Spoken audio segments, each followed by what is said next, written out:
A very good evening to all brothers and sisters in the Dhamma. Today is Tuesday class, 25th March 2025. So we'll be, as usual, continuing our sharing from this book, the wonderful Dhamma Lotus Flower Sutra. We are at page 685, I think, volume 4, chapter 3, Parables. Okay, now as usual, let us gather and we will have our physical puja. Let us compose our mind, develop the saddha, virya, then mindfully we shall commence the puja chanting. Namo 本师释迦牟尼佛 Namo 本师释迦牟尼佛 Namo 本师释迦牟尼佛 Namo 观世音菩萨 Namo 观世音菩萨 Namo 观世音菩萨 Namo 阿弥陀佛 Namo 阿弥陀佛 Namo 阿弥陀佛 Namo 弥勒佛 Namo 弥勒佛 Namo 弥勒佛 Namo 药师佛 Namo 药师佛 Namo 药师佛 Namo 普贤菩萨 Namo 普贤菩萨 Namo 普贤菩萨 Namo 地藏王菩萨 Namo 地藏王菩萨 Namo 地藏王菩萨 Namo 佛菩萨 Namo 佛菩萨 Namo 佛菩萨 Arahang Sama Sambuddho Bhagava Buddhang Bhagavantang Abhivademi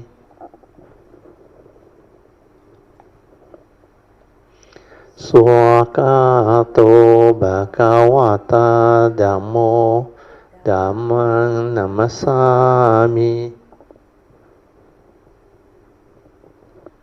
Supatipanno Bhagavato Sāvaka Sangho Sanghang Namami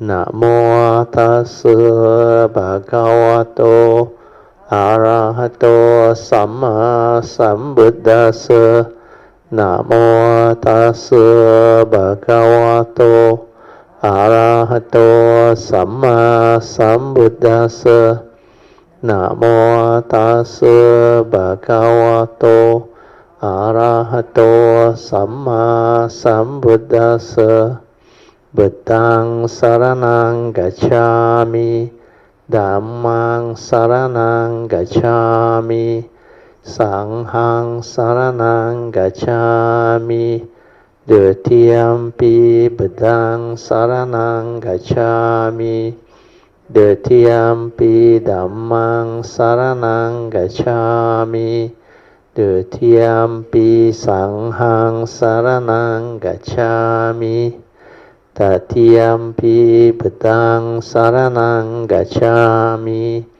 Tatiyampi Dhammang Saranang Gacchami Tatiyampi Sanghang Saranang Gacchami Panatipata Veramani Sikkhapadang Samadhiyami Adinadana Veramani Sikkhapadang Samadhiyami Kamesu Miccācara Veramani Sikkhapadang Samadhiyami Musawada Veramani Sikkhapadang Samadhiyami Surameraya Majapamadatana Veramani Sikkhapadang Samadhiyami. We'll continue our chanting from Padipa Puja onwards.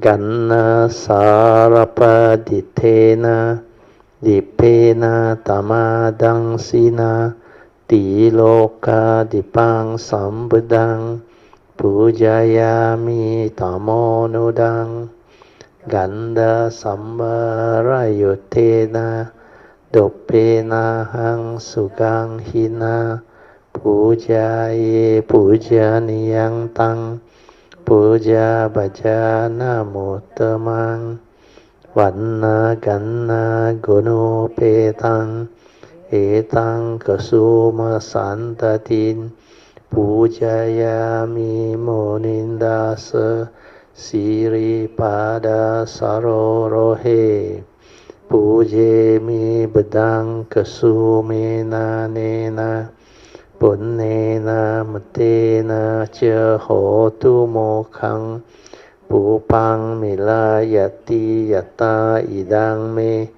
Kayo tata yati vinasa bhavang Adivase tu no bante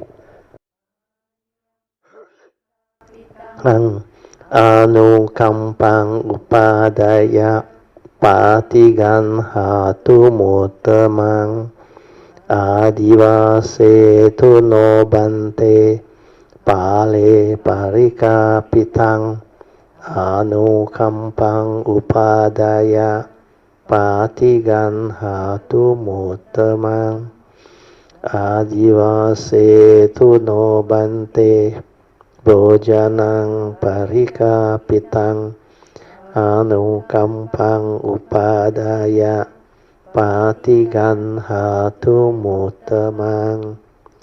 Okay, now we shall chant the puja aspiration based on our understanding of the significance of all these puja offerings. Significance of offering of light. May this offering of light to the Buddha brings forth the causes and conditions to illuminate our mind and to help arise the needed clarity and understanding to dispel all darkness or ignorance therein. Significance of offering of water. May this offering of pure, clear, cool water lead us to the pure, clear Dhamma that cools and doses off the fires of all defilements within our mind. Significance of offering of incense. May our morality, virtue, and understanding shine forth far and wide, just like the fragrance of this incense, which we are offering to the Blessed One, who is perfect in wisdom and virtue.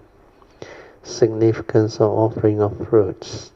May this offering of fruits remind us of the Dana Parami of generosity and the fruit of our karma, so that we will diligently strive on with heedfulness to attain the path and fruition as soon as possible. Significance of offering of flowers. May this offering of flowers to the Blessed One strengthen our faith and constantly remind us of the impermanence of this body, so that we will diligently and sincerely strive on to cultivate Sila, Samadhi, and Panya, the ultimate liberation, the born-free Nibbana. Making of overall aspiration. By the power of all these merits born of these offerings, may our spiritual faculty of Saddha, Virya, Sati, Samadhi, and Panya be further strengthened until they become balanced. Sharing and transfer merits to all beings. May these merits be shared and transferred to all beings without exception, especially to those who have the condition and affinity to receive them. Sadhu, sadhu, sadhu. Okay, let us now pay respect to Puja. Buddhang pujemi. Dhammang pujemi. Sanghang pujemi. Just relax body and mind, maintain some form of attention. Then you can commence your awareness-based meditation. Just remember that this awareness-based meditation is to help us develop the stability of inner awareness. The inner awareness within is your true mind, your silent mind, your meditative mind. To stabilize that, to realize that is very important. Without that, sati can never arise. So this awareness-based meditation can be done in many ways. But the easiest one is to develop the understanding and apply the four support to help you develop it. The first three support are most important, whereas the last support, which is trust, you can do later. Unless you have stabilized it and developed the stability of the first three support, you cannot proceed with the fourth support unless you have developed them before in the past. So the first three of the four support are very simple and they are very easy. So follow the instruction with understanding, then you can do it. Anybody can do it. Because the problem with living beings is, or most practitioner of the Dhamma or cultivator of the Dhamma is, they don't have proper understanding of what this awareness within is and how to develop it. And most people depend on methods, technique, and object of meditation to stabilize their mind. Because their mundane mind, before the spiritual faculty develop, they are heedless, they think a lot. And very fast they become heedless, easily lost in thought. So the only way to stop this heedless thinking or wandering of the mind is to anchor it to something.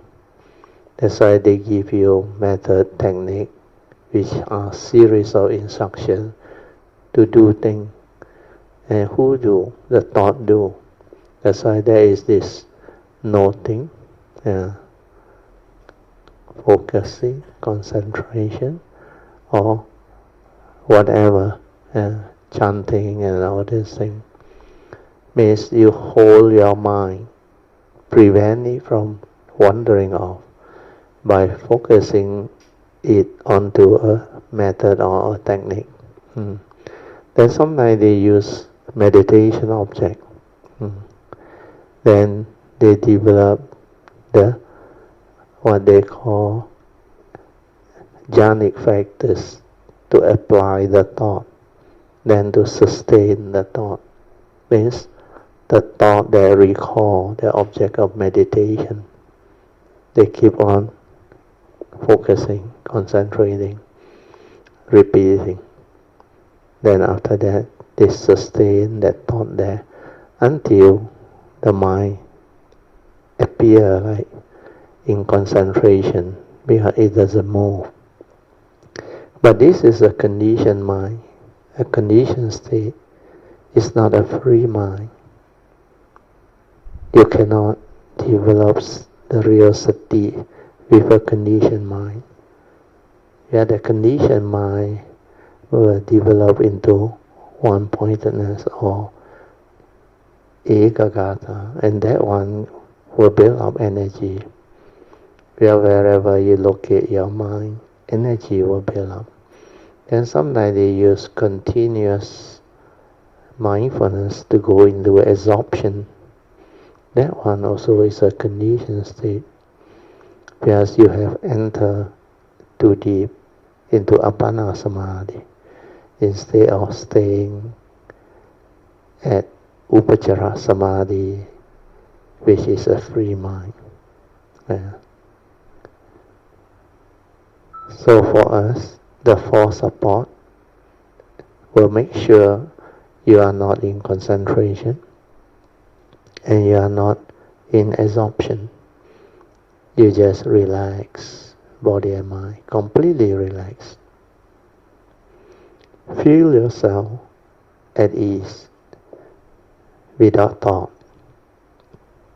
in a relaxed state of mind, means bodily and physically, and your mind without problem, completely at ease, with love, with joy. Then you can radiate a radiant smile to calm down the mind, to make the mind quiet, tranquil. Then after relax, you just have to maintain awareness. Your awareness is your true mind, your true nature. So just maintain awareness. Whatever arises, aware. You have the sixth sense door. Upon contact of mind with the senses and the external sense data, you will trigger off the respective sense door consciousness. So whatever arises, just aware. Like the Buddha said, in the seeing, there is only that consciousness that arises. No one to see, nothing. Then don't go and think. Don't go and continue with the perception and proliferation and stirring of mind. Just relax, maintain awareness. Aware, finish. Don't try to know, don't try to do anything. Just silence everything. Relax, maintain awareness. Then stabilize it. Whatever arises, aware, finish. This is a good way of deconditioning your heedless thinking to an understanding. Initially, it may not be easy because most of you are not trained.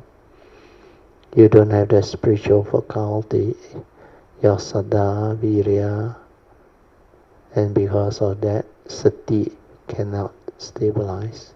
Sati can only stabilize when you have the initial wisdom developed. So the initial training, you need to develop the faith, and from the faith, it drives you to cultivate. Then with that virya, you go all out to train yourself. So training the mind to be aware is not that straightforward, not so easy unless you have the understanding. Because of the habitual tendency, living beings are so used to the thought process. Most of the time, sense data, they come impinged upon your sense basis. Then the one that has very strong imprint or infringement, they will take over. Then that consciousness become very prominent. That's why it will hit your senses. Then you will stir and react to what you perceive through the senses.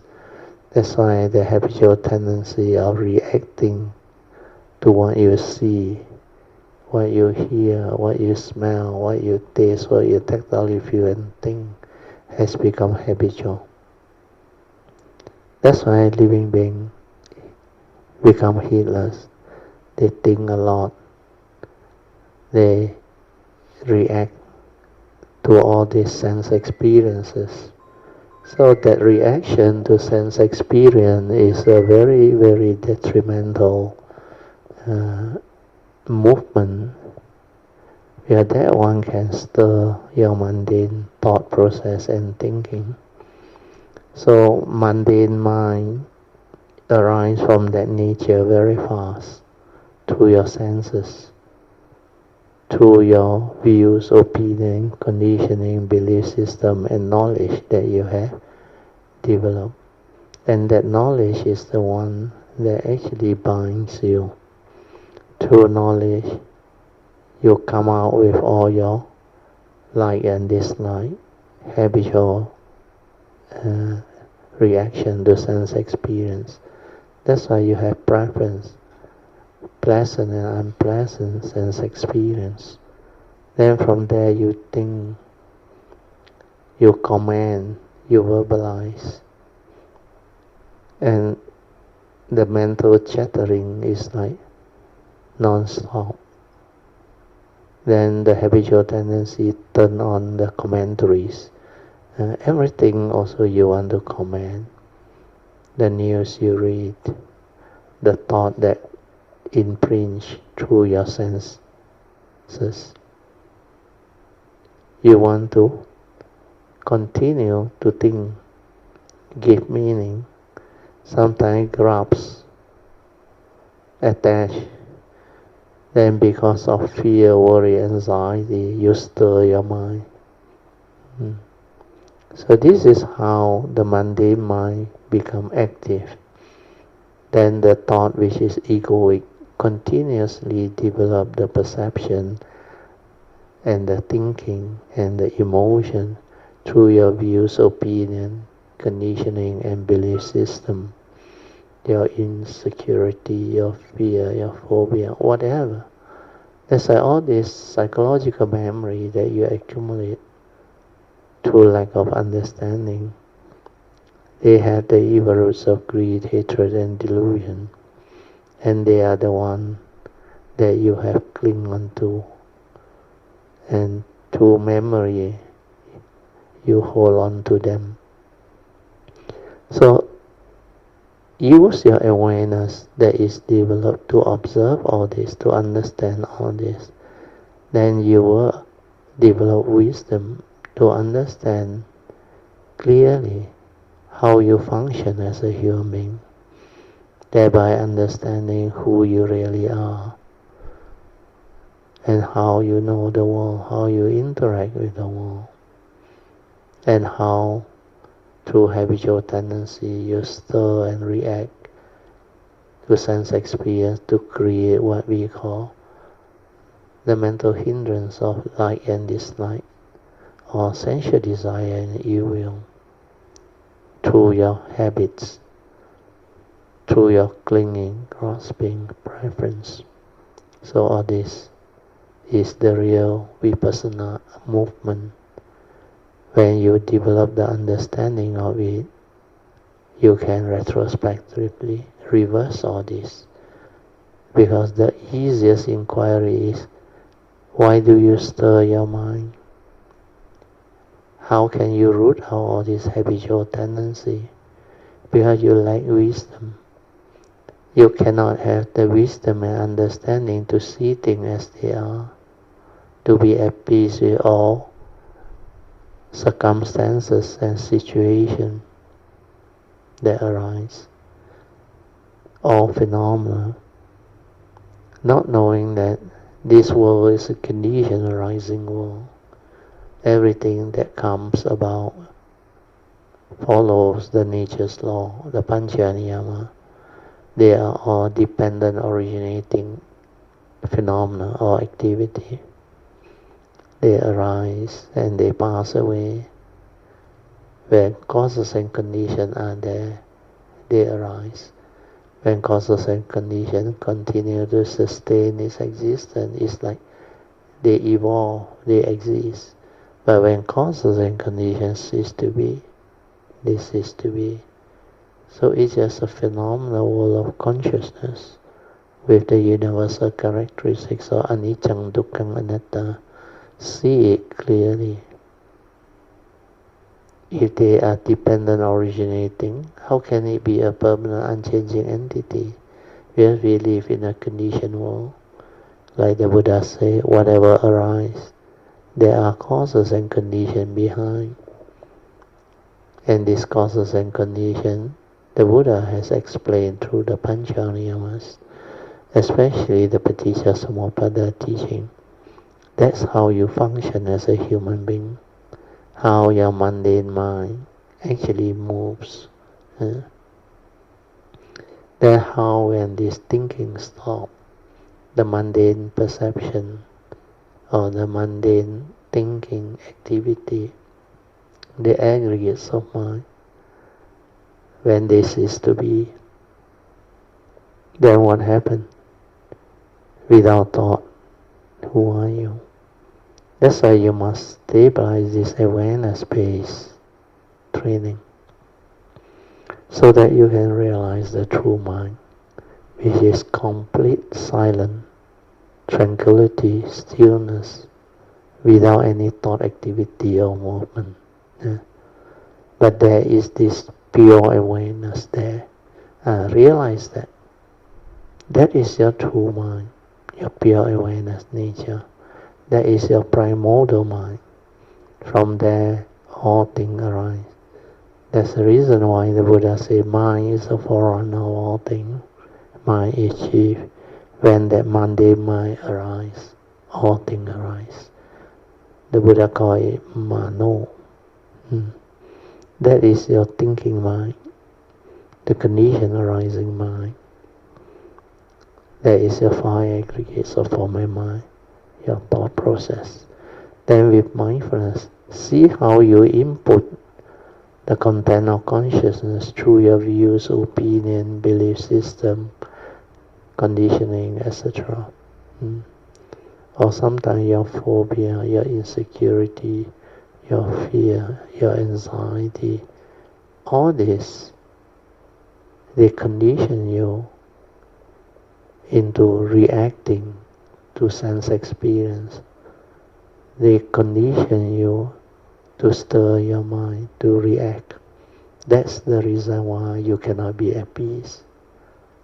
Because you don't understand their universal characteristic and nature.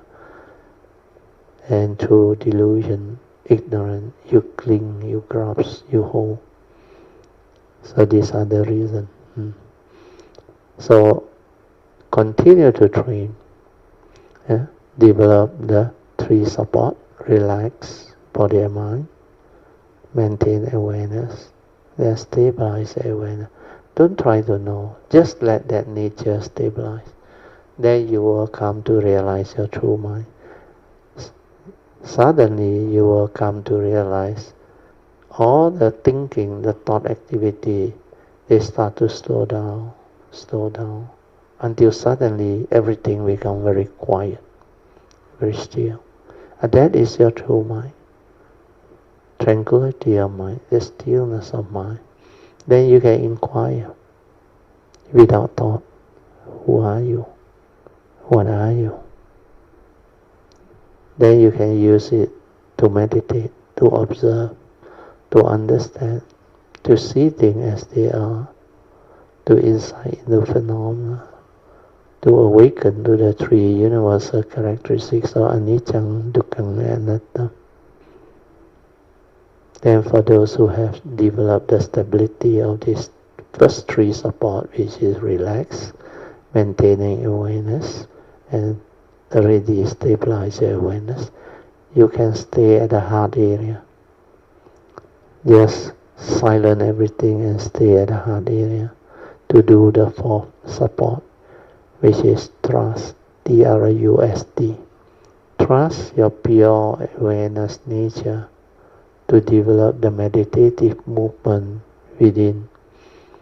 When you do that, this pure awareness nature which you have stabilized, it is very sensitive. Wherever you place it or locate it, it will pick up a lot of things, especially at the heart area. All the vibration within, even your heartbeat, your pulse of life within. That nature, awareness nature will pick it up. So you continue to relax into it when you detect it. Don't try to know, don't try to do anything. Continue to relax.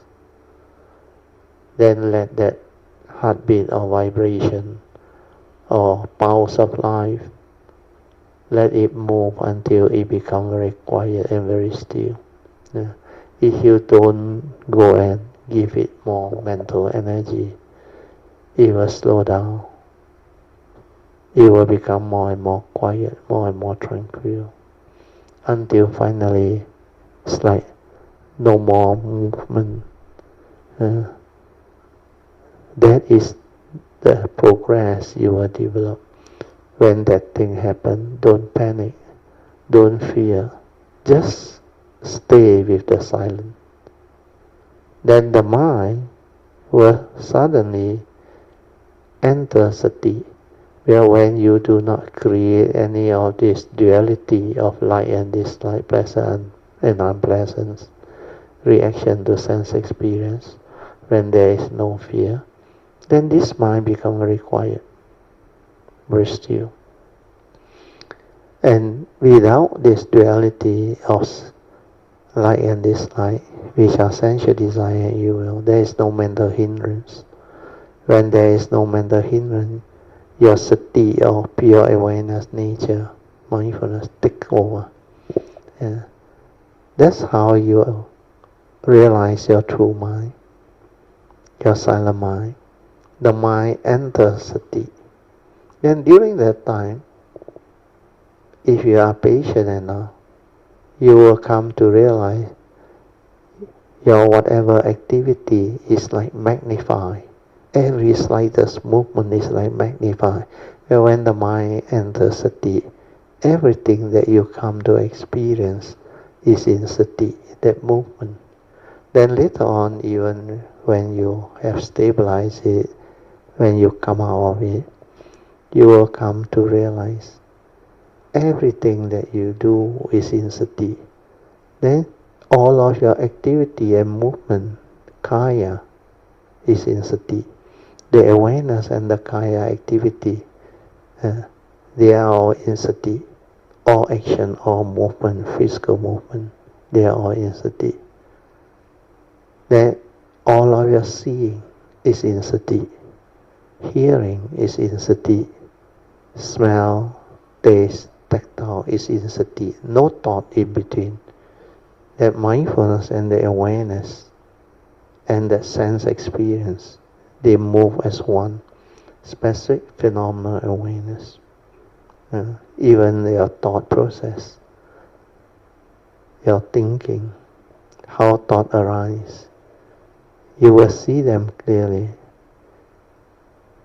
All these movements are in sati.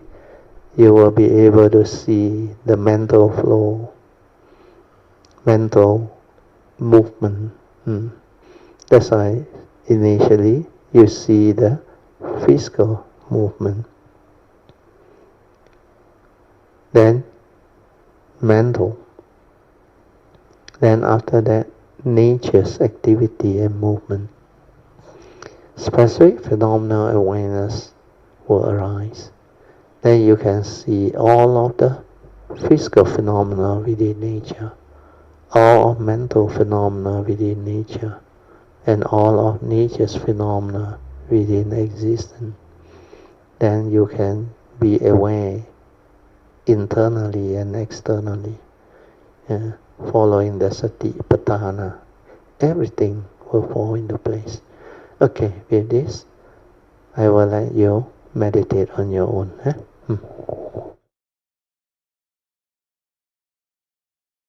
Mindfully come out of the meditation. Try to maintain whatever inner peace, inner calmness, and inner awareness that you have developed for as long as you can. Invocation to the Devas. In this universe, in their entirety, let the deities come here. Let them hear the good teachings of the King of Sages, which gives heaven and release, Nibbana. This is the time to listen to the teaching. This is the time to listen to the teaching. This is the time to listen to the teaching. Samanta Chakavalesu Atra Gachantu Devata Saddhamang Munirajasa Sunantu Sakamokadang Dhamma Sharing Kalo Ayang Badanta Dhamma Sharing Kalo Ayang Badanta Dhamma Sharing Kalo Ayang Badanta Namo Tassa Bhagavato Arahato Samma Sambuddhassa Namo Tassa Bhagavato Arahato Samma Sambuddhassa Namo Tassa Bhagavato Arahato Samma Sambuddhassa Iti peso bhagava arahang samma sambuddho Vijja charana sampanno sugato lokavidu Anuttaro purisa dhamma sarati Satta deva manusanang buddho bhagavati Swakato bhagavata dhammo Sanditiko akaliko Ehipasiko panayiko Pachyatang veditadbo Ninohiti Supatipano bhagavato savakasangho Ujupatipano bhagavato savakasangho Nyayapatipano bhagavato savakasangho Samicipatipano bhagavato savakasangho Yadidang Chattari Purisa Yogani Ta Purisa Pugala Esa Bhagavato Savakasangho Ahuneyo Pahuneyo Dakineyo Anjali Karaneyo Anuttarang Punyang Ketang Lokasati Sadhu Sadhu Sadhu.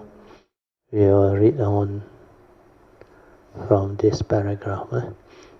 The Buddha also saved living beings from worry, grief, suffering, distress, ignorant darkness, and the fires of the three poisons. Here the three poisons refer to the three evils of greed, hatred, and delusion.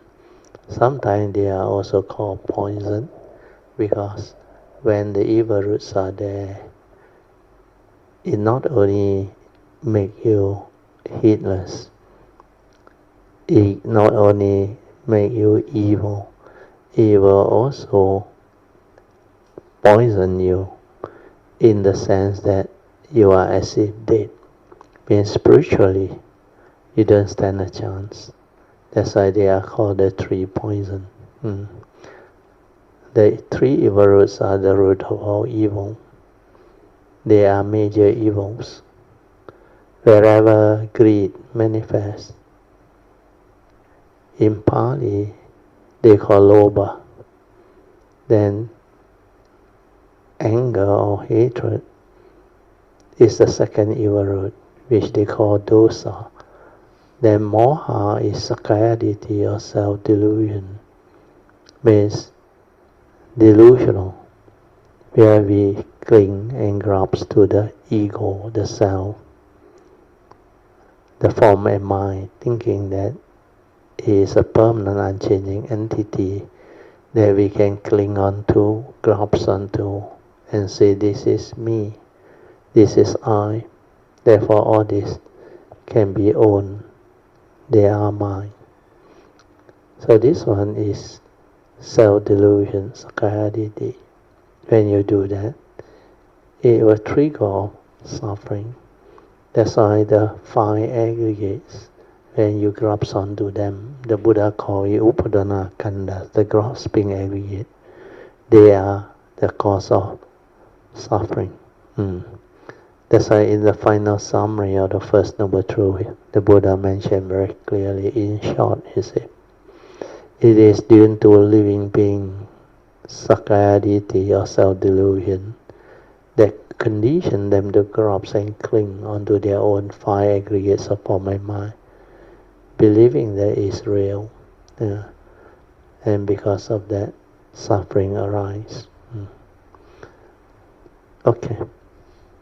Then I read on. The Buddha wishes to extinguish the fire of the three poison, or the three evil roots of greed, hatred, and delusion. He teaches them and inspires them to attain anuttara samyat sambodhi. So to extinguish or root out these evil roots, you need wisdom. You need to awaken to the understanding behind. Means the Dhamma understanding that enable the mind to liberate and not to be deluded anymore. So these three evil roots of greed, hatred, and delusion, they are very powerful. They are the one that trigger all the what they call suffering within humanity, both mental and physical suffering. When the mental suffering arises, it will also condition the deluded ones to grasp. That's why physically they also suffer. So like the Buddha say, when the body is sick physically, because birth, old age, sickness, and death are realities that living being has to go through. But when it happens, if we have the Dhamma understanding and wisdom to come to terms with all this reality and be at peace with it, then we need not suffer mentally. That's why there is a famous saying, when the body is sick, do not also deludedly cling, grasp, and become miserable over it. Means when the body is sick, don't allow your mind also to be sick. So understanding this is very important. That's why the essential Dhamma teaches to contemplate the 5 daily contemplation, especially the first 4 daily contemplation, to free ourselves from the First Noble Truth reality of birth, old age, sickness, and death, followed by separation. Then the last contemplation is, we are born of our karma, heir to our karma, conditioned and supported by our karma. We are what we are because of our karma. If you understand this, then you will wake up. You will definitely take care of karma, because your life is entirely dependent on karma. Because we are born of it, we inherit everything that karma conditions us into. That's why the Buddha says we are all born of our karma, heir to our karma. Then we are conditioned and supported by our karma. And we are what we are every moment, every instant because of karma. So if karma plays such a great role, if you don't take care of karma, you will suffer. You will become afflicted. So knowing this, give rise to a type of understanding that will drive us to take care of karma, to follow the advice of the Buddha. Because if you don't follow the advice of the Buddha, you cannot take care of karma. All Sammasambuddha, when they arise, they will teach the same. The famous Dhammapada verse 183, Sabba papasa akaranang kusalesa upasampadan Sacitta Pariyodapanang Etang Buddhana Sasana. The meaning is, Sabbe is all, Pavasa are evil, Akaranang. You have to avoid all evil. Then do good. Kusala, Kusalesa Upasamada. Then purify the mind. Sacitta, Citta is the mind. Sacitta Pariyodapanang. Etang Buddhana Sasana. So these are the advice of our Buddha. So when you can avoid all evil, do good. You are taking care of your karma. When you develop wisdom, you liberate your mind so that you are not deluded anymore, no more ignorant to entangle you. So thereby, your karmic nature will become different. Okay, go back to the notes. So he teaches them and inspires them to attain Anuttara Samyat Sambodhi. This is the supreme vehicle teaching to realize Sammasambuddhahood. So to extinguish or root out the three evil roots of greed, hatred, and delusion, you need to cultivate the wisdom. Without wisdom, it cannot be rooted out. The Buddha guides all living beings to attain the unsurpassed, complete, perfect awakening of Sammasambuddhahood. That's why the Buddha come to the three rhyme. As we all know, the three rhyme, they are the essential rhyme, the form rhyme, and the formless rhyme, which covers our 31 plane of existence. We living beings have no idea how compassionate the Buddha is. This is very true. Because we don't try to escape from the three rhyme. Where a lot of us, especially the deluded one, they don't know how dangerous the three rhyme is. When you don't have the Dhamma understanding, you suffer without knowing that you suffer. You are trapped, entangled, and caught in the samsaric movement through birth and death for eternity.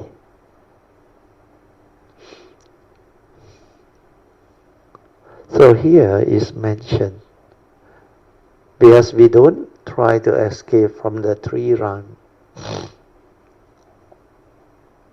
because living beings don't have any idea how dangerous this three rhyme or samsara is.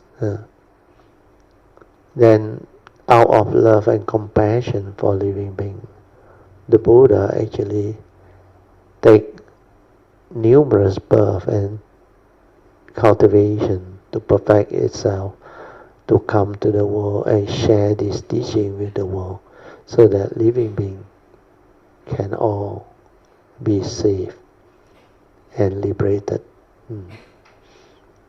Okay, so here we continue.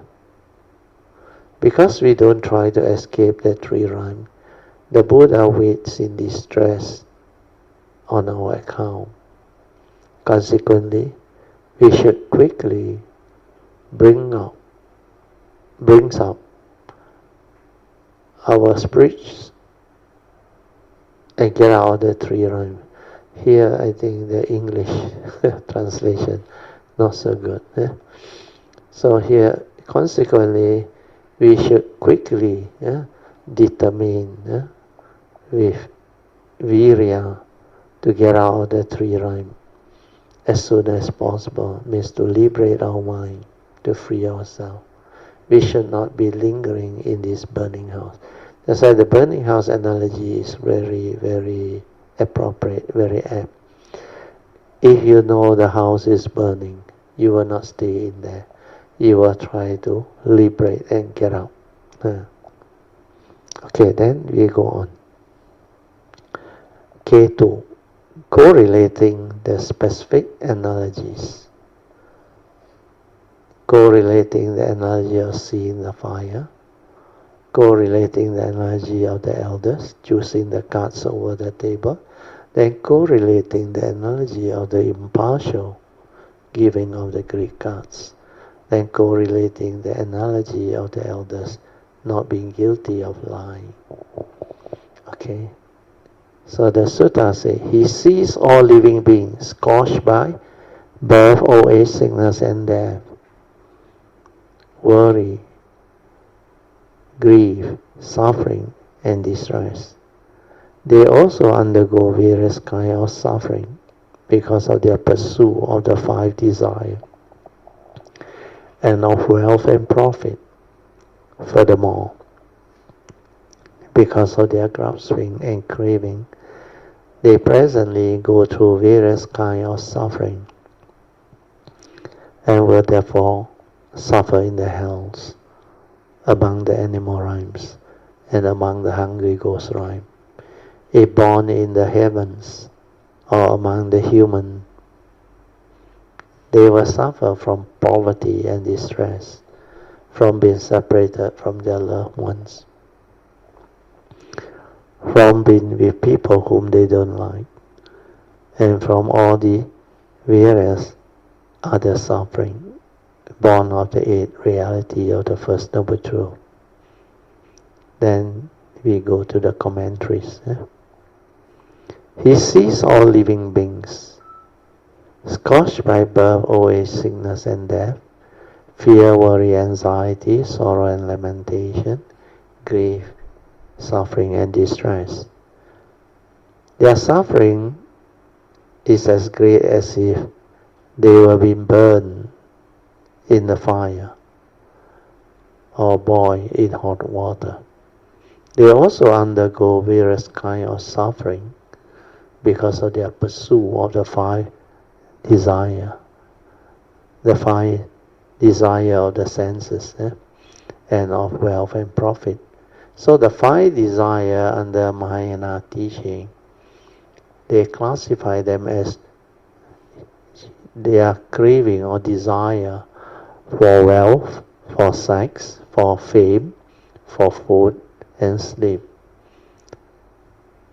So the term 5 desire may also refer to your 5 basic senses. The sense data, the external form, then sound, vibration, smell or sense, then taste or flavor, and tactile object. The quest for these 5 leads people to do illogical things.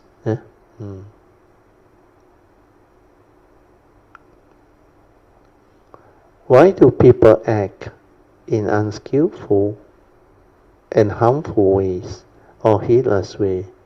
It is because they are influenced by the 5 desire or craving.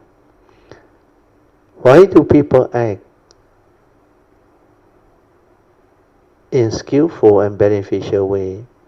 It is because they look upon the 5 desire with indifference. They have seen them all for what they are and have broken their attachment to them. They may think, oh, so that's what they are all about. No matter how much money I have, I cannot take it with me when I die. No matter how beautiful I look in life, after death my beauty will be gone. No matter how good the food, once it hits my stomach it changes. When it comes out again as excrement, nobody wants to eat it. If you put even the tiniest speck of excrement on the plate of an exquisite food, no one would touch it. Once it goes through the human machine, it's completely different. So food can't be all that important. Then come to sleep. The more you sleep, the more you want to sleep. The more you want to sleep, the more Here again is a matter of English.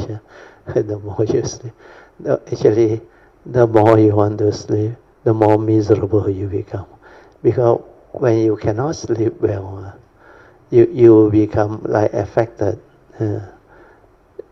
People who actually have this habit of wanting to sleep and cannot sleep well, they become very miserable. In fact, the more they sleep, the more drowsy they become.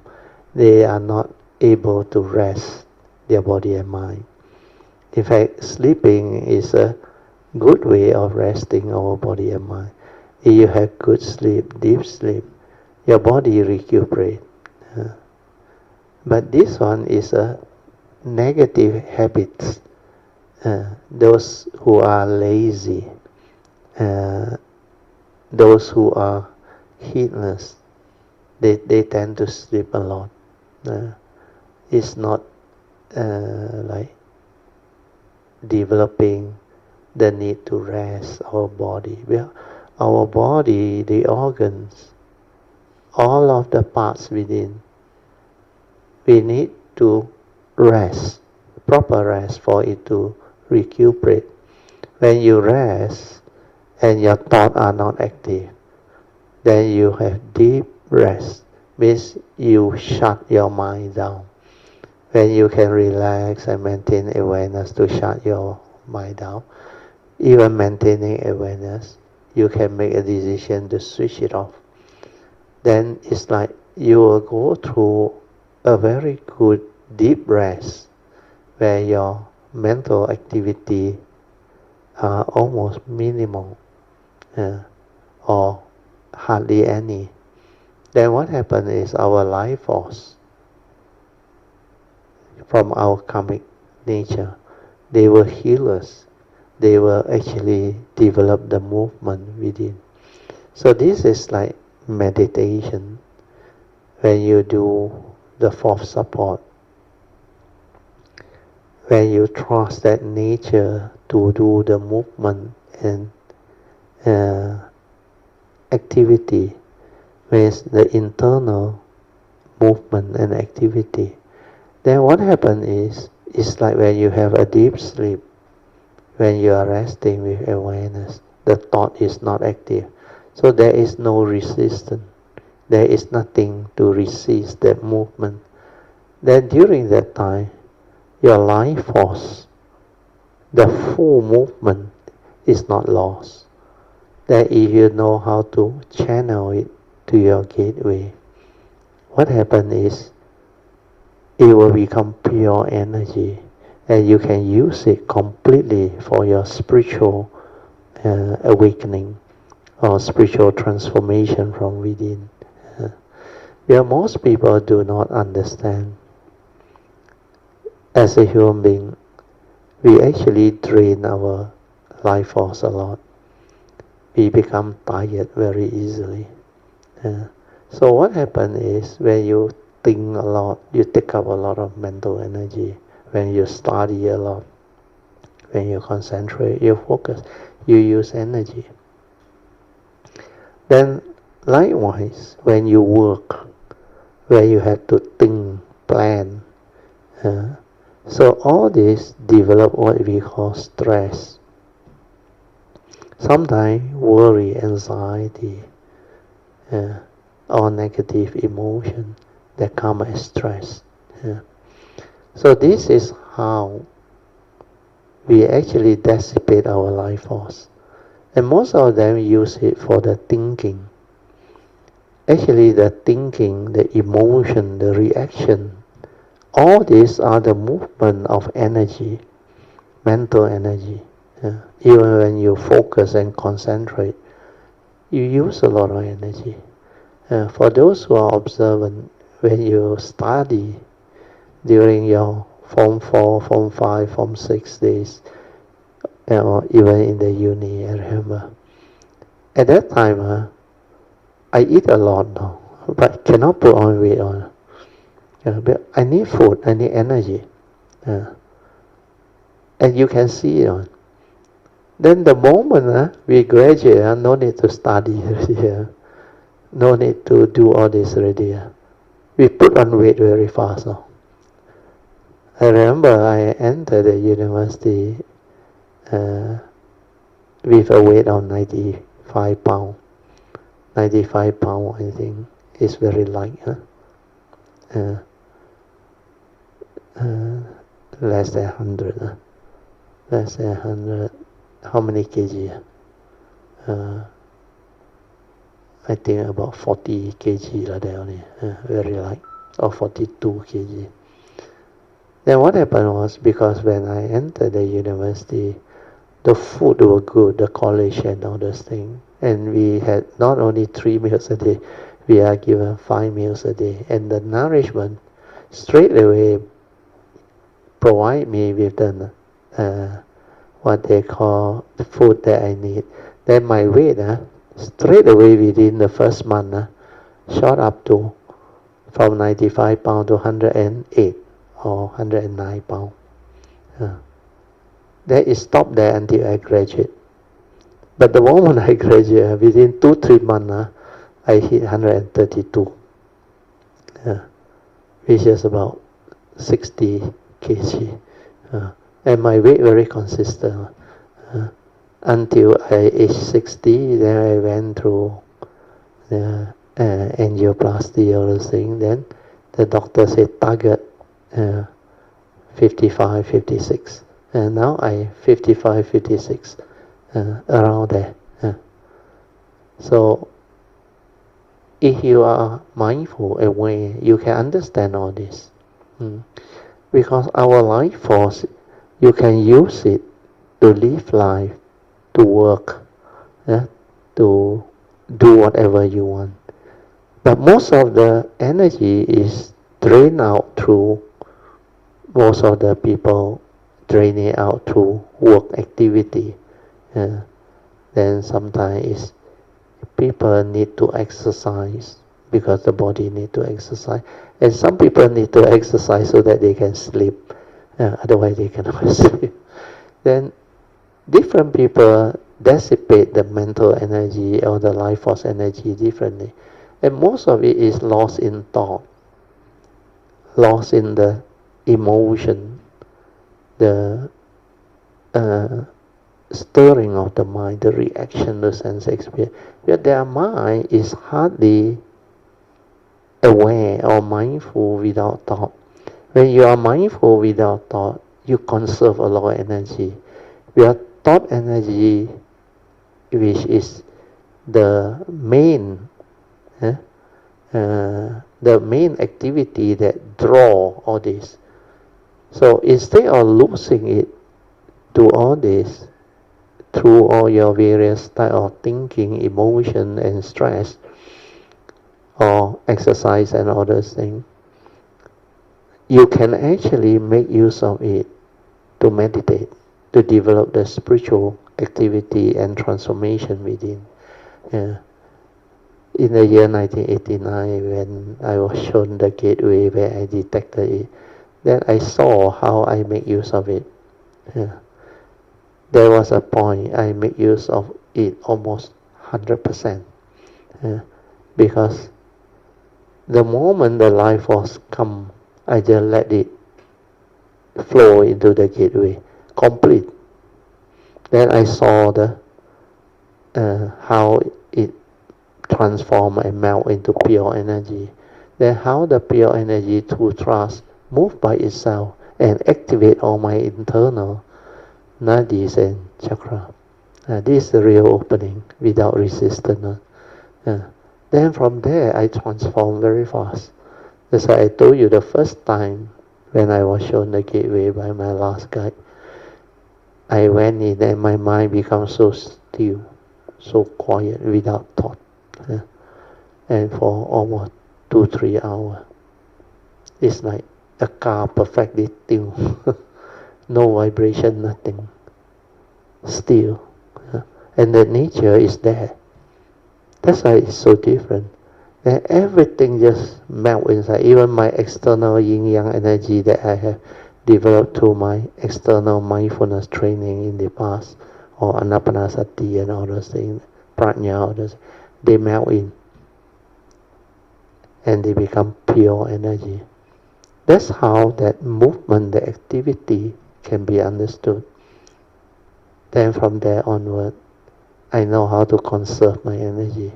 That's why every time I rest, I relax, I maintain awareness, I recuperate. In the early day, I only need 10 minutes. I recover, I recuperate. And at that time, I remember at the age of 35, 1989, I was exactly 35 years old. That's the year I connect and the understanding all came back. Then from there onward, during that time, I actually very different. My mind completely transformed, very still. And that movement, that trust, it has been going on for the last 30 over years.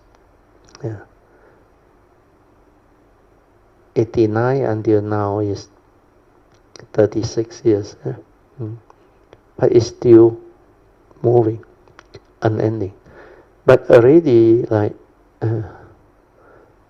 the whole thing has transformed until, like, no need to do anything already. It's part of my nature already. Then I no need to, like, develop it and all those things. It just moves by itself.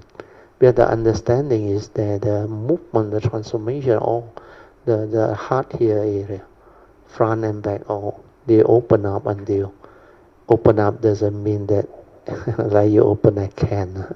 It's not like that. Open up means that pure energy has actually transformed the internal until the whole thing like hollow inside there. Nothing. And the whole vibration has become so fine, so different. Then I remember the first 9 months when the mundane mind collapsed, because the vibration is so fine to the extent that the gross mundane mind, the thinking mind, cannot withstand that vibration. That's why it just drop off. Of course, you can also say it collapsed, because it cannot withstand that fine vibration. That it really collapsed. But there is some movement. It's like the whole thing, all of a sudden, towards the end of the 9-month period, it's like one layer of consciousness just drop off like that. You have to go through to understand, otherwise you cannot understand. Then before it happened, I remember the brain here, like lock. You cannot read or try to remember thing, cannot. That whole thing show it to you. You want to suffer, you go and think. You want to suffer, you go and make use of this brain. That's why I understand the brain very well. Every part of it, the whole of the brain, the movement, which part responsible for what? My brain activity up here, where the pure awareness, the consciousness, that one is very sensitive, and it can detect, it know.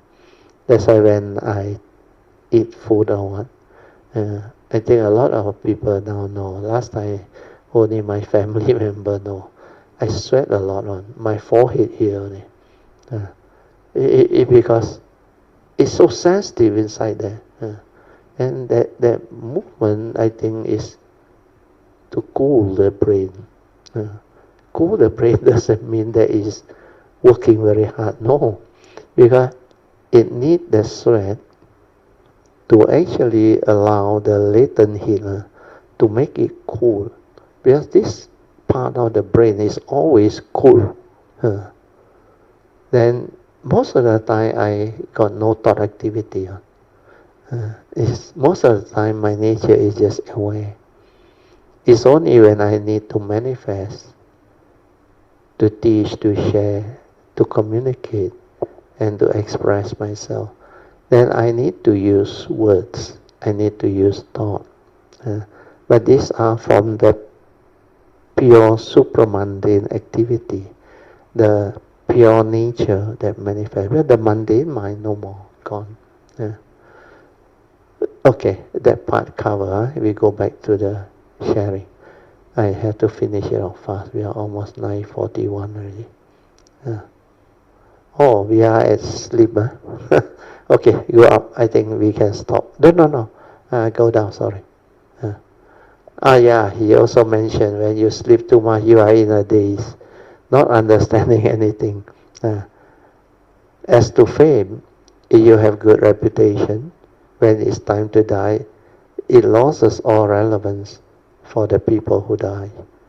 Once people clearly see the five desires of wealth, sex, fame, food, and sleep for what they are, they will know that the pursuit of the five desires is meaningless.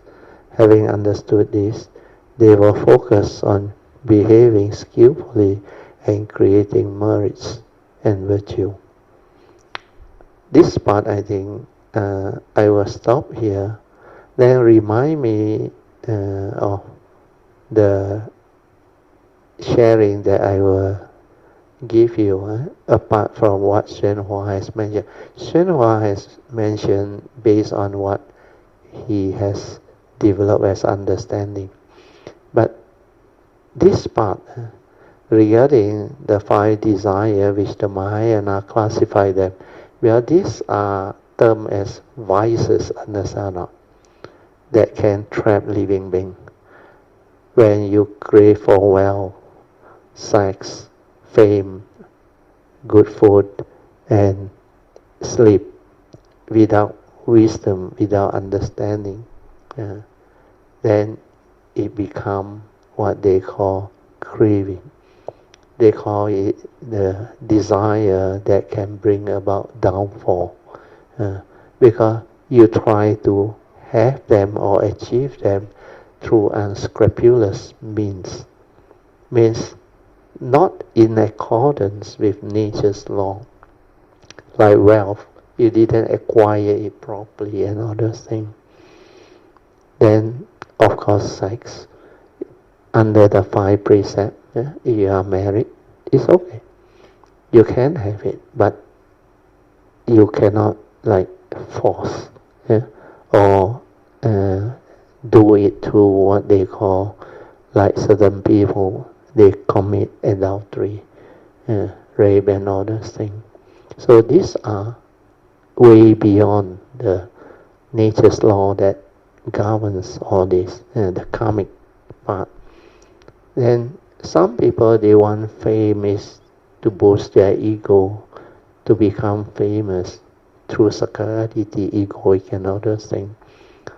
Then in order to achieve them, they do a lot of foolish things. Then food also same. Instead of enjoying, or when you have the means, pamper yourself or treat yourself better, they go and indulge and create a lot of what they call unnecessary problem associated with indulgence. Then sleep, they don't know how to rest. They become like lazy. They sleep too much because maybe too much wealth, too much money, and they don't maintain their health and other things. So this is just one aspect. But when it comes to the Dhamma understanding, you need deep understanding to understand that all these are what we call that leads to downfall. But then you must also understand this pertains to the conditioned world. So within the conditioned world, there are conditioned Dhamma that governs life and existence, especially the law of karma. So you got the right duty to take care of that, and that one is very important. Then when you develop the cultivation, when you penetrate, then when you understand the anatta nature of things, of phenomena, then you break free. You see the universal characteristics. Then you realize all of life, existence, they are mimic. Phenomenal world of consciousness, not what you think. They come and they go. From moment to moment, they arise and they pass away. And split second is dead and gone, and that is the only reality. So how real can life be? That's why I say empty nature or existence. Existence or life is not what you think. But then there is such thing as what is spoken in the what they call Heart Sutra. When you realize true emptiness, when you have penetrated true emptiness, then existence become wonderful, life become wonderful. And then there is meaning, understand? Then like I say, you can live life to the fullest. And you can experience all of the pristine beauty of life within the moment, every instant. Even though not so real, moment to moment it arises and passes away. But there is such thing as that pristine beauty of nature. Like what last time Sui used to share, but in her own way at the retreat. He said, although it's impermanent, but every moment, every instant, everything that happened have great significance for her because she cherished it. Yeah. But when you have the awareness to be aware and able to be with it, to experience all of the pristine beauty and wonders of life, then every moment, every instant is that pristine nature. That understanding, when it unfolds, it becomes very different. Then all this like good food, when there's condition to have them, you will know how to have them, but you will not like develop the delusion to be like indulge in all this, or you like no condition to have it also. You insist you want to have it. You will know when your body needs rest, you will rest. Then all this fame, ill fame, everything, these are the 8 wonders, or the 8 worldly conditions that manifest within the conditioned world. So you will have the understanding. When you do wholesome thing, beautiful, virtuous thing, the nature's law will manifest and reward you accordingly. Like recently I shared with you all, out of curiosity I Googled DeepSeek, the AI chatbot. I thought new, how come people say it's so good and so fantastic? So I thought he doesn't know me. So I Googled. Wow, when the answer came out, I was amazed. They know how to summarize through all of your maybe response in the internet or what. And they can summarize quite well, although not exactly. There are a lot of things that I share and TV, nobody comment yet. They don't have the understanding to comment yet. That's why it's not there. But what he has come out with, the summary is very good. Very good. Quite precise. The only thing is, they didn't really understand awareness-based meditation, which I only start sharing the last few years. And that one is a totally different understanding. Then Hsuan sent to me one, you all should listen. The 2, he called it Guai Lo. We call Guai Lo, but it's Westerner, I think Westerner. They actually, I don't know why they came across my YouTube. They take it out as a discussion topic. Where the way I explain the anatta nature or emptiness is so unique that they find it so beautiful and so matching. Then, like the our this deep sickness. they also mention why my videos are so popular. They really get it right, because I can explain very complex Buddhist term or teaching, and make it so simple, and relate to life. That's why people like. So all this, if you really understand, you no need to seek. People will come to realize on. That's why I told Chin Hao a long time ago. Actually, 2017 we have this website. That time I even predict to Chin Hao, in time to come, this website will be very useful. A lot of the teaching inside there will benefit a lot of people. Then now, like what DeepSeek and ChatGPT also know, is that because of the uniqueness of my sharing and whole thing, there is a global audience listening to all this. Then Chin Hao will show me 164 countries all over the world got people logging in to listen. That's why I was feeling strange. Our community only 100 plus. How come got 750 something of this subscriber and listener who keep on waiting for the release of the YouTube and all those things. And some of these are 2-3 hours, 3+ hours, they also listen. And the most popular one is the difference between awareness and consciousness. That one very popular. That one, it seems, the last I saw on the website was 3,800 over viewer who has gone in to listen. And it's a 3 hour sharing, the Thursday class. So there are people who really appreciate what is being shared, because it's not easy to find such explanation and teaching. So maybe I will stop here. Then we mark this page. Then after that we continue with second session. So now coming back to second session. Don't worry, tonight we got Chin Hao. He just came back from retreat, I think 3 weeks. And his haircut also very, very nice. Crew cut. Okay, Chin Hao, over to you. Good evening, Brother Teo, Mrs. Teo, and all Kayamita. Just to upfront, there's nothing much any fantastics. But one thing is that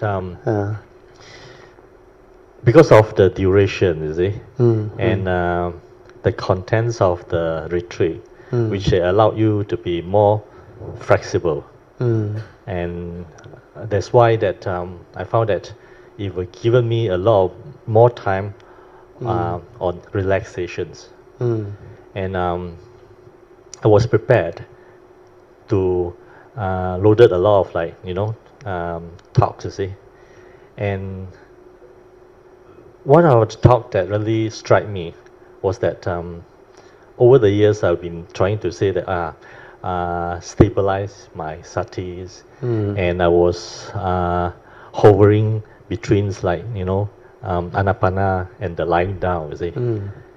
And when I listened to one of the talk that you have given me a few years ago, and suddenly I realized that reason why that I couldn't make it was because my mind haven't entered sati.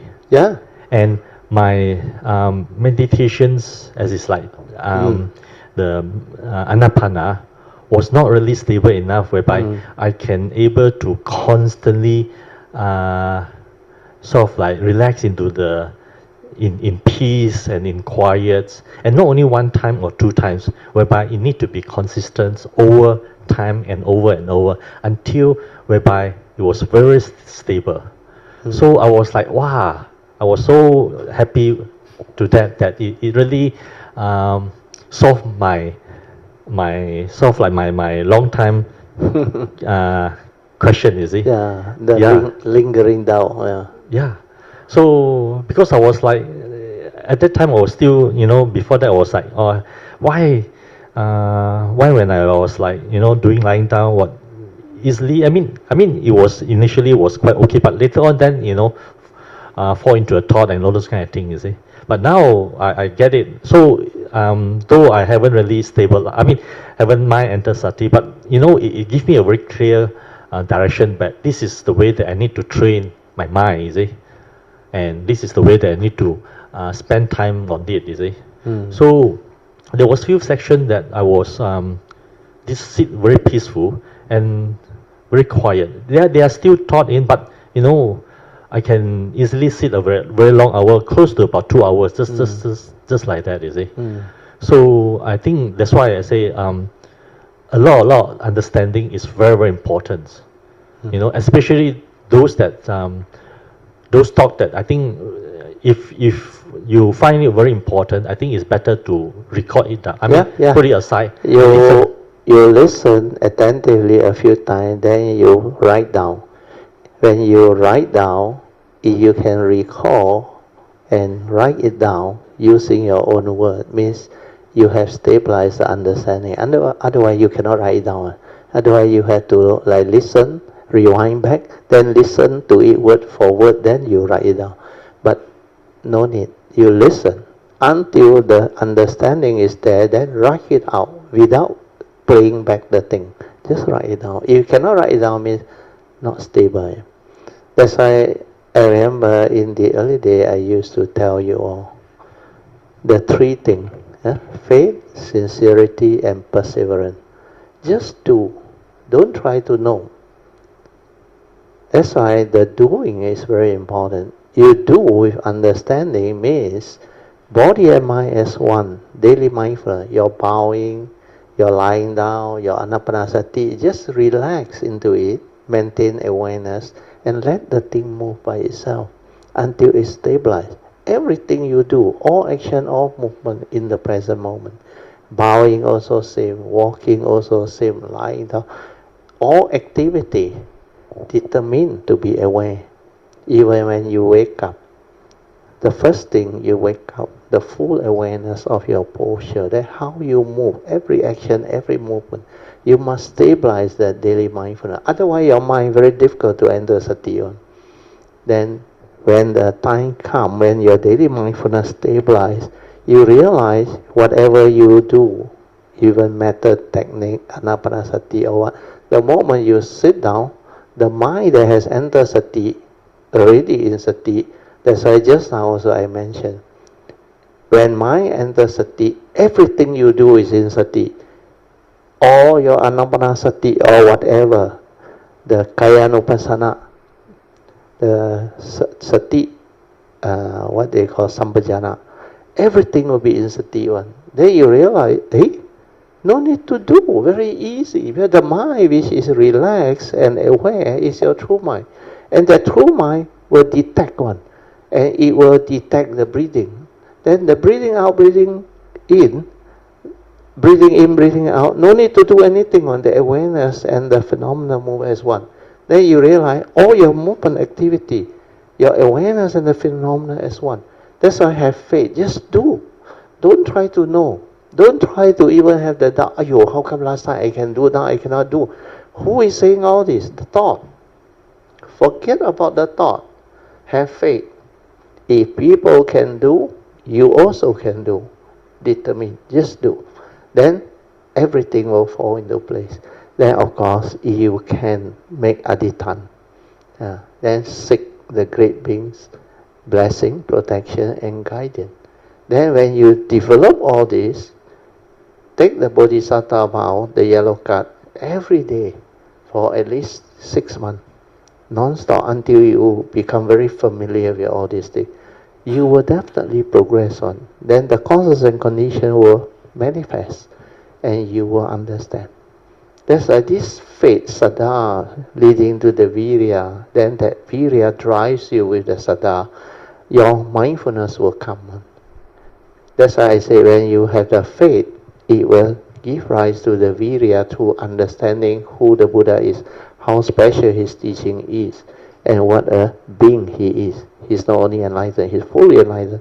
And because of that, you must develop the virya to really want to understand his teaching. Because it can lead to enlightenment in the here and now. It can liberate you. It can transform you and give rise to the understanding to understand life and let you live the noble life of Pativeda and all those things.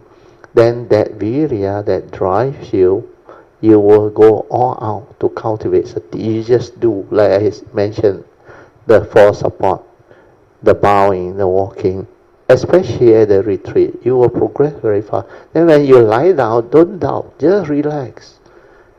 Most of yours problem is when you lie down, you cannot get the calm and the peace. You thought something wrong, then your thought activity start already.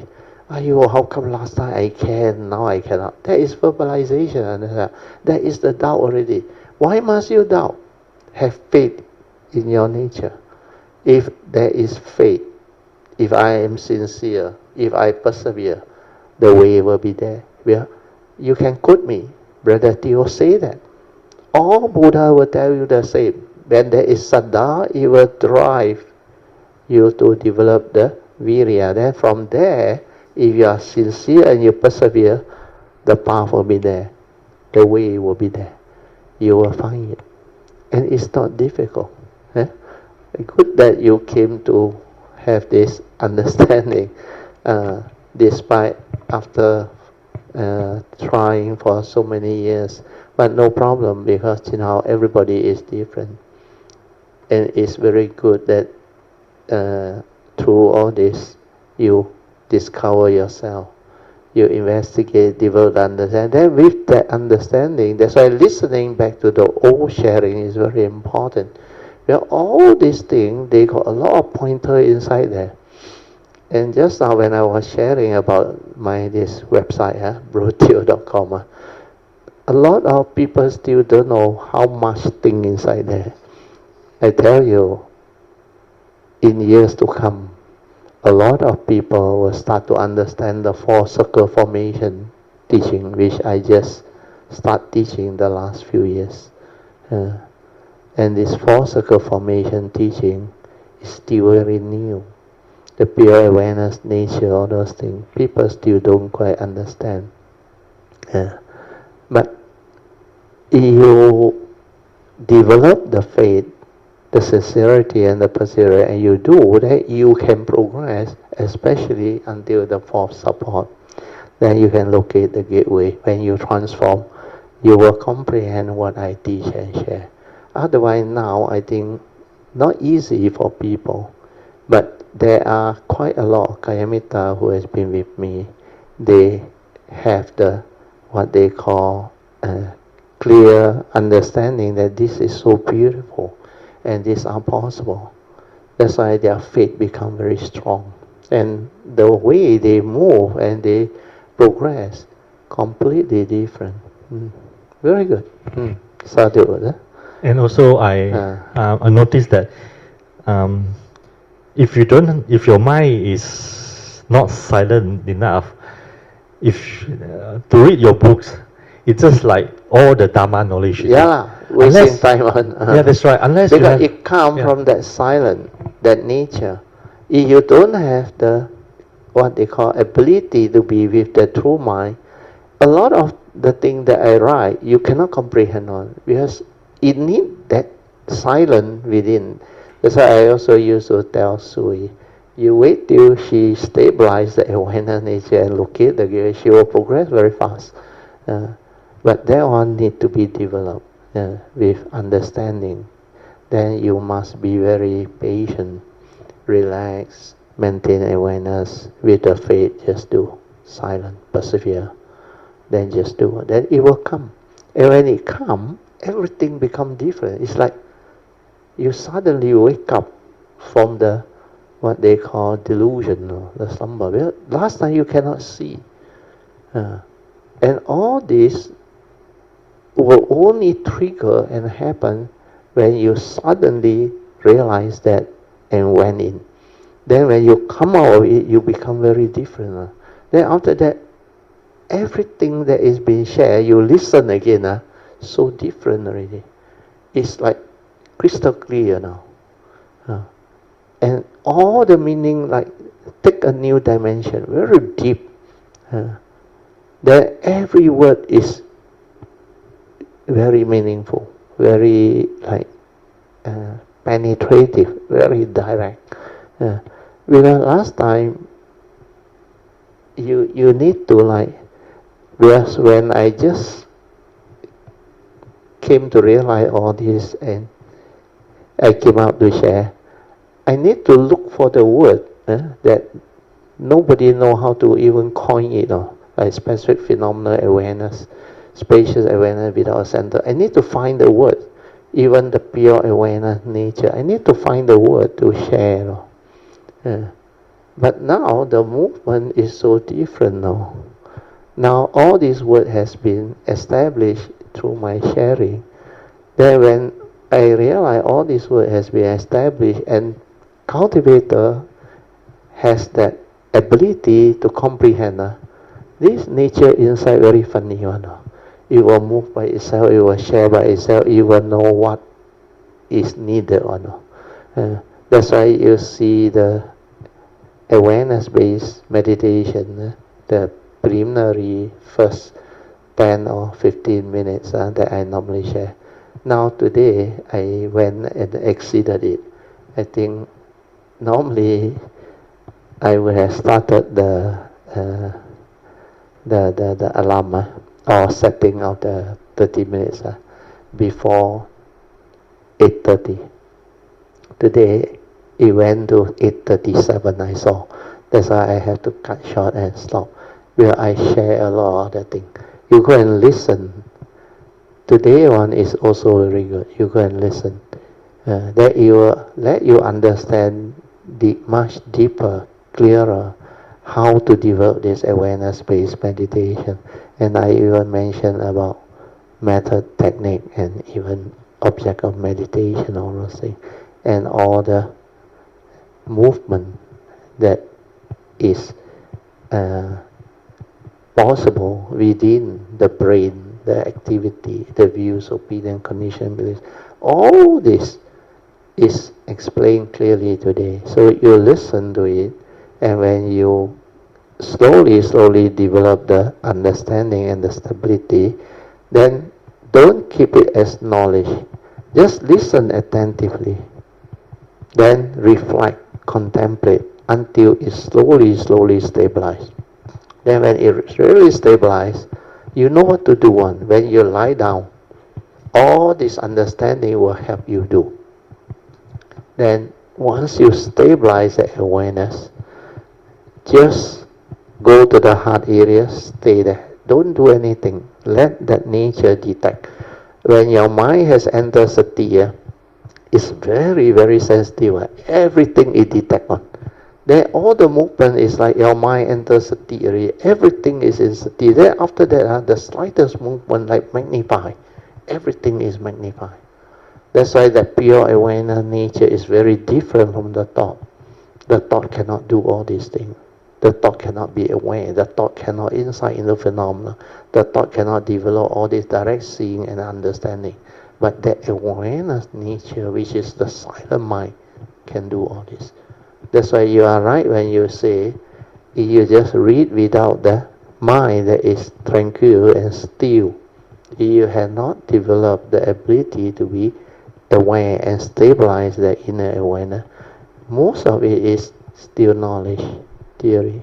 And then it cannot enter your mind. It cannot stabilize. It's just like just a normal reading. That's it. Yeah. Then you were like inside there, analyze. The word is analysis. You try to analyze. Why Brother Teo say like that? There is no inquiry here. There is analysis, but the thought is active. Whereas inquiry, the thought is not active. You just throw out. Why did Brother Teo say that? Then that pure awareness through its ability to be aware, then it will recollect through memory what the understanding is where we have gone through life. Then when we recollect what we have gone through, as you recollect, you will pass by, but now with the awareness, when it pass by, it understand or no. Last time you are thinking one. This one is when you inquire and you allow the mind to reflect or contemplate, means you let it recollect those, like you said, birth is suffering. So you recollect the birth process. You don't try to recollect the theory, that like what I say, birth is suffering. Yeah lah, when you are born not normal. That one is knowledge. No, you look at the birth process. Understand? What really happened during birth? Is it everything beautiful? Then as you reflect and contemplate, more and more understanding will arise, will surface. Then when you are observant, a lot of the teaching, they are related to life. That's why they appreciate my sharing it, because it helps them understand life, deal with life, and help them overcome all their life problems, especially people who has to confront the First Noble Truth reality. Although DeepSeek and ChatGPT just mentioned a few things, but in fact there are a lot more. Depression and all this, and even disease they did mention.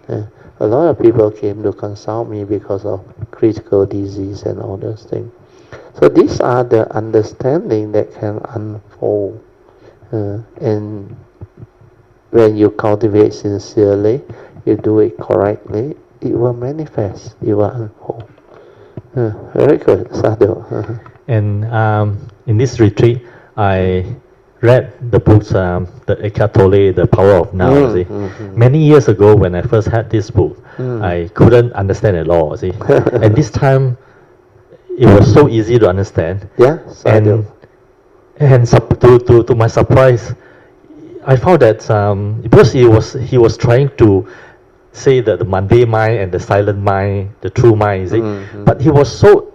I mean, maybe because he's telling to the public, so he's so abstract, and I found that your way of explaining is so straightforward, Yeah, a lot more straightforward. I use the day-to-day explanation or language that normal people can understand. Well, I link it to the brain, our accumulated memories, our views, opinion, conditioning, belief system, all this. Because this is what the thought actually develops through accumulation. That's psychological memory, mechanical memory that leads to all the habits and all those things, the habitual tendency. And these are the real movement within. Because when Eckhart Tolle share and teach, he based it on what he understand at that time. Then he used his own word. That's why he called it the power of the now. But at that time, there are a lot of things he has not established the terminology and all those things. But he has his way, and what he teaches is also very useful, very beautiful. It helps a lot of people. That's why the power of now is to access the true mind. He said you can go through the portal of feeling. He used the word, he liked to use the word portal. Then they call pain body. He liked the word pain body, which is totally different from our Buddhist teaching. Because pain body is a body that can trigger our suffering or pain. It's just like it lay dormant inside. When there is no condition to arise it, to stir it, then that pain body doesn't manifest, but it's already there. So when there is causes and condition, it will unfold. So he used different terms. So what we develop as the Theravada tradition Buddhist teaching is the habitual tendency. Because these are habits that cultivator or those so-called unenlightened beings develop. And this habitual tendency are the way you behave habitually, where you stir your mind habitually through heedlessness, through sakkayaditthi, through ignorance. And this stirring of the mind is the one that conditions the heedless thinking. And this is the one that creates the mental hindrance or like and dislike. So when your mind creates so much of this mental hindrance, It will hinder your mind from entering the meditative state or inner peace, inner calmness, and inner awareness. That's why you cannot meditate, because the spiritual faculty is not there. That's why you need yoniso manasikara. Means you need the direct seeing, the understanding, the Dhamma. Means I call it the initial wisdom, the Dhamma penetrative understanding, to see it clearly, so that this yoniso manasakara, at the moment of sense experience, it will prompt you. Then your mind understand it there and then, like able to see things as they are. Then come out with the understanding. You saw your mind stir. Then like the Satipatthana say, you have to inquire. Why did you every time stir the habitual tendency? How come like that? It's because you cannot accept the reality of what happened. You cannot see things as they are. Then later on you will come to understand, when the Buddha used the word, when causes and conditions are there, things will go this way. Then whatever arises, there are causes and then you realize this is the gist of the understanding of conditioned world. Then within the conditioned world, everything that arises, there must be causes and conditions. Otherwise it cannot arise. That's why 一切有为法. So 有为法 is conditioned Dhamma. Conditioned Dhamma is dependent originating. Otherwise it cannot arise. Whereas 无为法 is unconditioned. Unconditioned means if there is nothing, then what can arise? And that is your true mind, your primordial mind, your nature inside there, before the arising of thought and all this creation. That's why the four circle formation all will become very clear to you. Then you realize when you are here, you are still nobody. That's it's not a being. It cannot come out and live. But this one is just a nature, but it's capable of awareness, no thought. Without thought, there is no habitual tendency. There is no fear. There is no stirring. Nothing. Then you realize, that is the perfect state. And that is the original nature, primordial nature. It was there before creation. But you need a form of mind to arise to have that. That's why meditation is to realize that. Means go back to the state, the primordial, true, pure awareness nature before the arising of thought. See that, then you realize you have two minds. And then very easy to meditate already. Then there is no more fear, no more.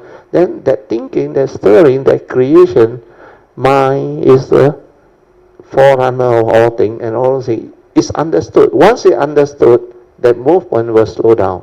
It will stop. There's no more meaning. Right? Think also like that. Don't think also like that. There is just a thought. Arise and pass away. No reality. As real as can be within the moment. 往事只能回味. You can only recall to memory. When the mundane mind sees, nothing exists. Everything is just the way it is. Dependent, originating, condition, arising, cause of. And this is the basis of sunyata. Emptiness. Empty nature existence. No reality. Then your mind actually liberates. Then you realize everything is not what you think, not what the living being think. There is no reality behind. But then there is such thing as life, existence. Where the conditioned world has its own karmic law, its own mundane Dhamma, the essential Dhamma. Everything that the Buddha teach, they do exist within the conditioned world.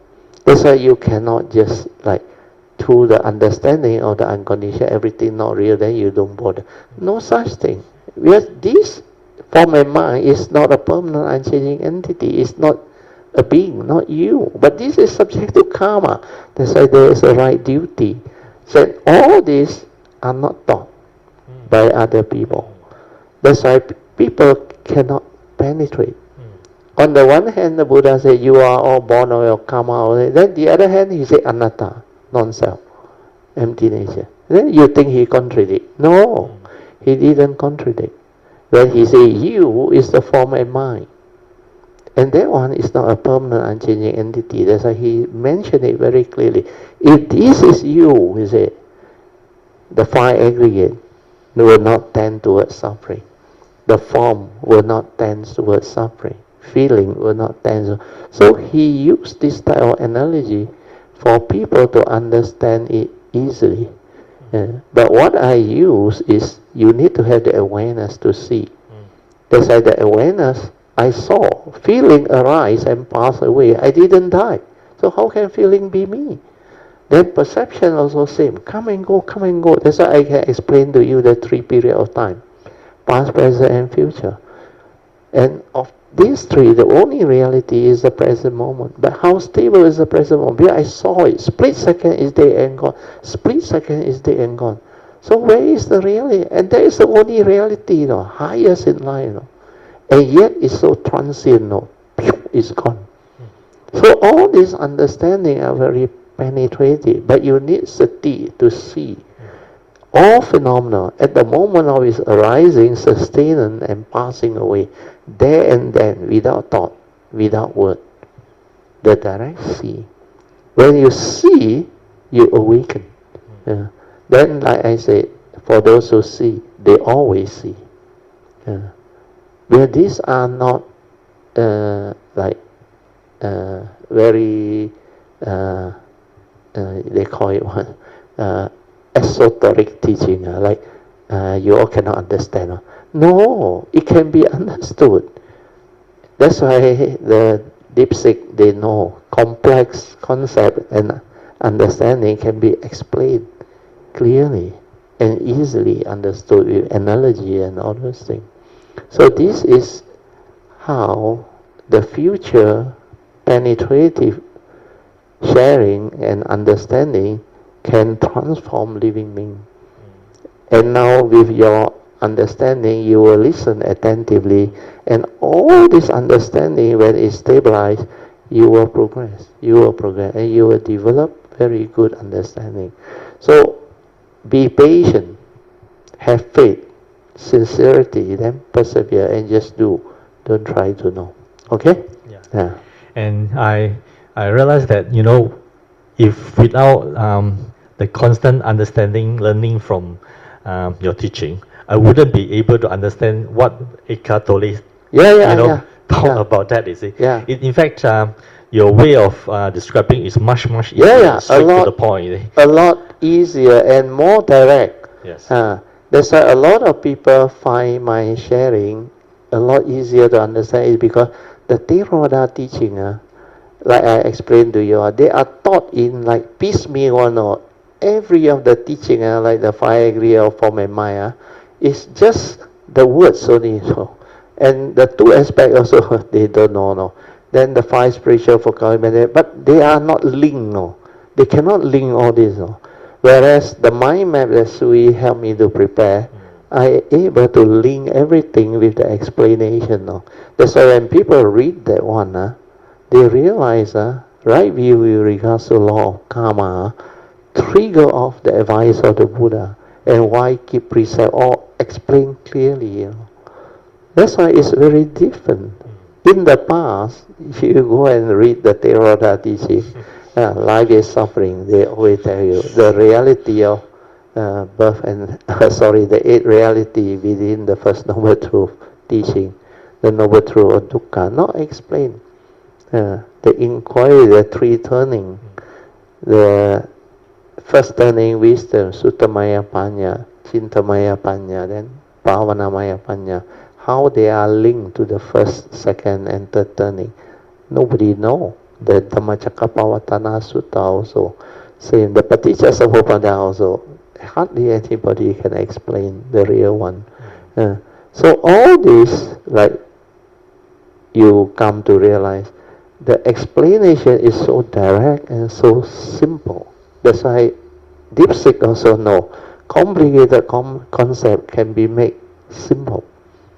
That's why you have to listen attentively and just allow the mind to settle down within the silence. Then you will understand. Don't go and analyze and think a lot. Where thinking cannot give you the understanding that is beyond thought, beyond mind. Thinking actually creates more thought. And when you think a lot, you are not aware. To be aware is before the knowing, before the perception, the aggregate of mind, before the mind create mental activity, emotion. These are all the mundane aspect of the mind, which is not the true mind. The true mind has got none of all this. That's why all this emotion, feeling, views, opinion, conditioning, belief system, they are not part of the true mind. They are not intrinsic. They are dependent, originating, wrong view, wrong thought created by the mundane mind that has delusion and ignorance. So see them clearly, how the creation from the four circle formation, how they arise and how they become the phenomenal world of consciousnness. Then how to meditate to return. That's why that book, I think this one, there is a drawing at the end, I think. This drawing on page 61. This one, Sui have to draw on, very good. This one is very clear, the four circle formation. How you bring the mundane phenomenal world of consciousness through the mundane mind's creation back to pure awareness. You have to really develop the stability of it so that you are here. From here, the pure awareness nature, you see, you hear, the senses operate from here. Not like last time. Last time you are at the mundane thought level, thinking with your views, opinion, you were very busy here. And you get yourself entangled through delusion at the phenomenal world. But this is where the Buddha said the phenomenal world of consciousness is like a magician. It creates illusion and magic for you to see. And you believe it. That's why you grasp, you cling. Then you have to slowly return to this pure awareness nature. Then from here, you realize the form and mind is just a manifestation of the five aggregate. To the karmic nature, to the whatever existential world's law of karma, everything. So all this understanding, they are going to help a lot of people. The four circle formation. Okay, very good. We have to end. You summarize? Really, I mean, after all this, I really have to thanks Brother Theo for giving me the opportunity to understand, the Buddha Dharma, because I can see that though it's very slow, I can see that the progress and the understanding from day one until now. So now you realize as you understand, you progress. As you understand, you don't understand, you cannot progress. Because, like I said, you will be wasting your time doing all the thought-based one, then creating all the doubt, the analysis, all things. In fact, a lot of people trap at the thought level. Even at one time, Song also, early days. After he connect, then within that few months he progressed, then he caught in the analysis. I keep on telling you, this one is your mind analyzing, not your understanding from the true nature. That's why after that he managed to understand, and there was a breakthrough. That's why now he is very different.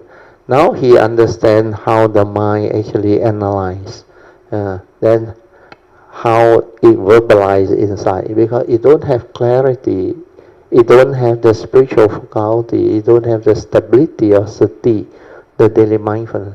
Once all this stabilizes, the chattering, the verbalization, the analysis stop. It just stops. Then it's like it cannot create thought or no. It's hardly any thought inside there or no. Even while I share all this with you all, no thought at all no inside there. We're blank, completely blank. It's like hollow inside there.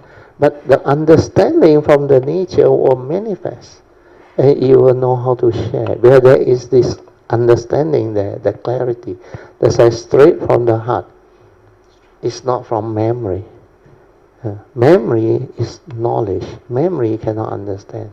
This one is beyond thought, beyond mind. That's why to understand this teaching, you must realize that nature inside. Very good. Okay. Sadhu, sadhu, sadhu. Yeah. So let us rejoice.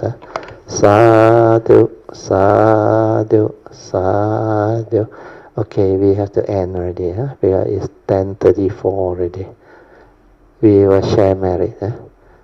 Akasata cha bhumata deva naga mahindika punyang tang anumoditva chirang rakantu loka sasana itta vata camehi sampadan punya sampadan sabbe deva anumodantu sabba sampati siddhya idang menya tinang hotu sukhita hontu nyatayo idang menya tinang hotu sukhita hontu nyatayo idang menya tinang hotu sukhita hontu nyatayo Devo vasatu kalena sasa sampati hetu cha fito bhavatu loko cha raja bhavatu dhammiko imina punyang kamena mame bala samagamo satang samagamo hotu yawa nivana patiya sadhu sadhu sadhu. Okay, you all can now pay respect mindfully to Lord Buddha, Kuan Yin Bodhisattva, and all the worthy ones. We end. Sadhu.